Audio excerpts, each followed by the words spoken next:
زګورم چې راشد خان په دې سخت وخت کې څوک سپورټ کوي. پر راشد خان باندې سخت وخت دی. سخت وخت پیدا سي دی چې لوینګسټن پر راشد خان باندې شپږیزې والی دي.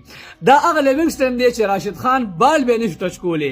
اوس هغه شپږیزې خلک رالي په انټرنیټ چې کوم دی وایرل کوي شیر کوي هغه کسان شیر کوي چې کوم کسان راشد خان نه خوښه. زبردست صرف دومره وایم چې په دغه میچ کې تقریبا د راشد خان دوه کیچونه میچ شول. د دې نه علاوه درې داسې سلوریزې وي چې هغه ایزي طور سره پیلډر رانیولې شوې او پیلډر پرې خو دی او لاړې.